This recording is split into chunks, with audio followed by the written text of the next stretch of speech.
Hello, my name is Renee. I'm founder and director of Sela Doula, which is my passion project, my calling, my devotion. I'm so glad I found this path in life. I love being a doula.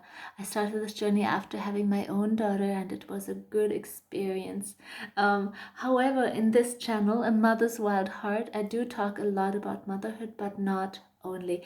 I also speak all things related to a feminine life. So, what it means to be fully you as a woman, what it means to identify in the identity that is yours, and to embracing all that life has for you and all the beauty and the depth that you have to offer. Sometimes it's a bit hidden, it's a bit hard to get to, it's maybe covered by a few layers of trauma, of disappointment, of bitterness, of a judgment.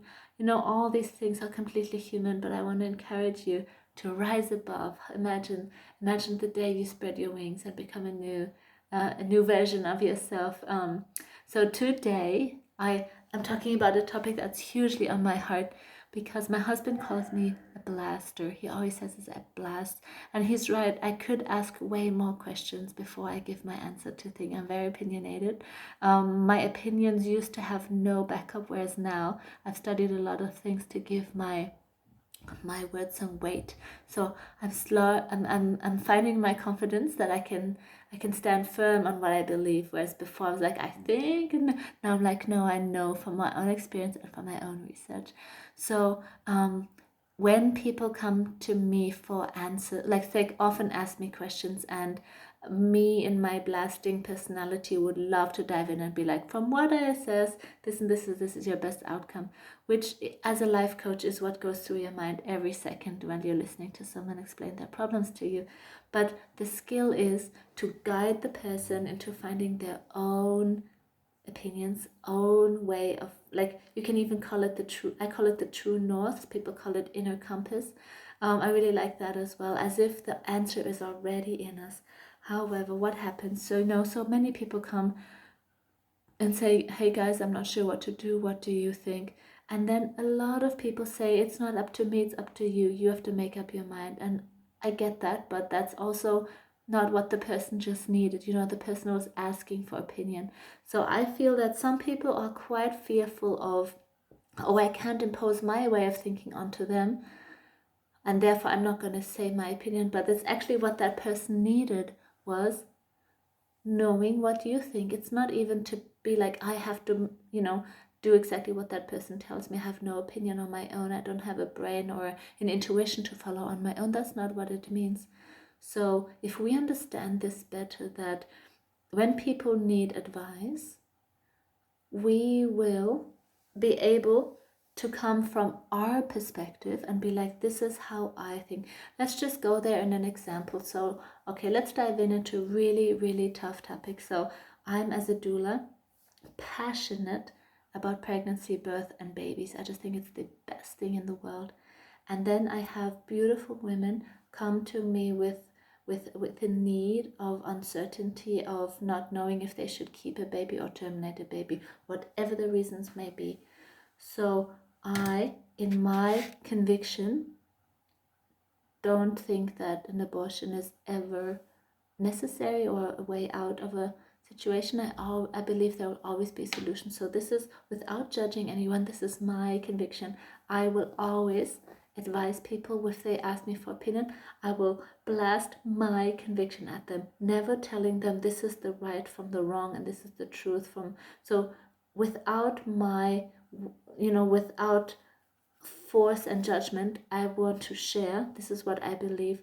But then the important question is, how does that resonate with you?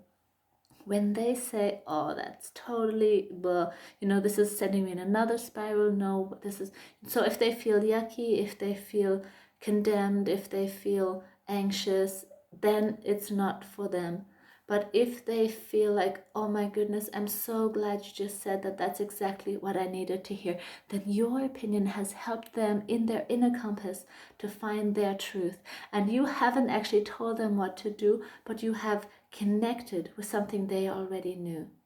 So I think people should not hold back sharing their opinions, but they have to do it wisely in a non-condemning way. in a way where it sets still room and freedom for the other person to make their own decision, to say, this is where I stand. And then they're like, I'm so glad you said that, because that's exactly the words I haven't been able to formulate in my own heart, but I was leaning towards this. And that you have said this gives me permission to fully say yes to what I was already feeling and standing on that. So I hope this makes sense. I'll try to simplify it one more time. We as humans, as friends, as sisters, as daughters, we need to have a voice and a strong opinion when younger women, or it doesn't have to be the age, is not important, someone with a need, with an uncertainty, with a lack of clarity, with a lack of direction. There can be fogs in people's lives for all sorts of reasons. When these people come to us, it is wrong to say this and this and this is what you have to do, because we would never ever know what their life is, the intricate layers of what they're in. So we shall not say this and this is what you need to do. And also the opposite of saying this your decision completely, no one can make that for you.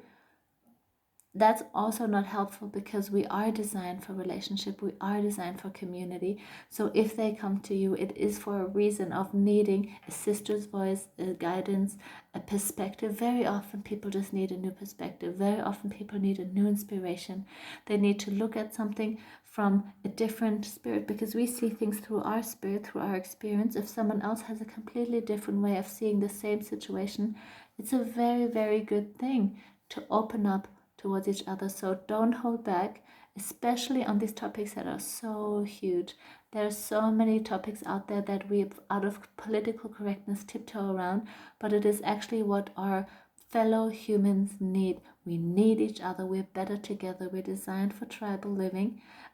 So I encourage you and myself to not hold back, but do it wisely. So having a good balance between the stoicism and the sentiment of just knowing when to guide and lead through confidence and love.